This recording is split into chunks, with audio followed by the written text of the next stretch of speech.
Une méditation tirée du livre Maranatha, le Seigneur vient d'Ellen White, 26 février, au seuil du monde éternel.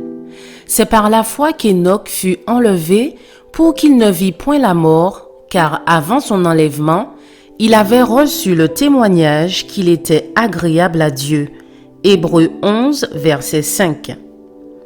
Nous vivons à une époque perverse, parce que l'iniquité abonde, l'amour de beaucoup se refroidit. Enoch marcha avec Dieu pendant 300 ans. Maintenant, la brièveté du temps semble être une raison pour nous pousser à rechercher la justice.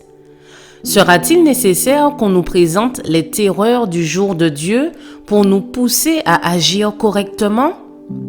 Le cas d'Enoch nous est présenté.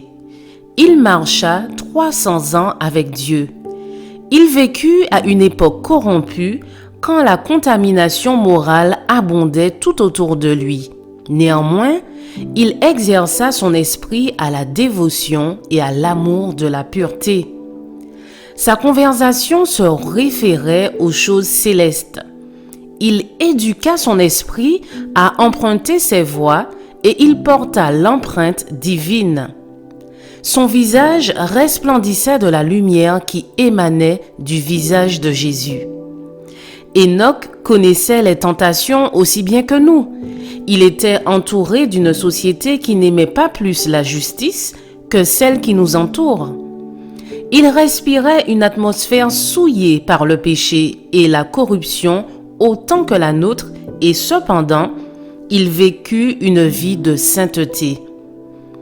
Il n'était pas touché par les péchés dominants de son temps. Ainsi, nous pouvons demeurer purs et sans souillure. Enoch était le représentant de ceux qui devront vivre au milieu des dangers et de la corruption des derniers jours. Il fut enlevé au ciel en raison de son obéissance fidèle à Dieu. Les fidèles qui seront vivants et qui subsisteront seront transportés de la même manière. Heureux ceux qui ont le cœur pur, car ils verront Dieu. Matthieu 5, verset 8.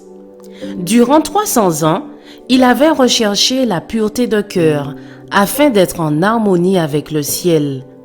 Pendant 300 ans, il avait marché avec Dieu.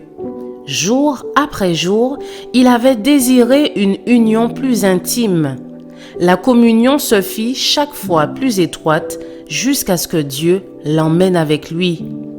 Il avait vécu sur le seuil du monde éternel à un pas de la terre des bienheureux.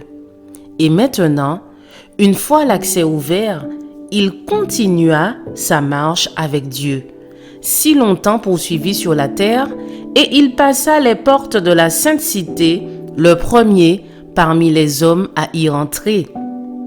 Dieu nous appelle à une telle communion. À la seconde venue du Seigneur, la sainteté du caractère des rachetés d'entre les hommes doit égaler celle d'Enoch. Je vous souhaite une excellente journée. Que Dieu vous bénisse.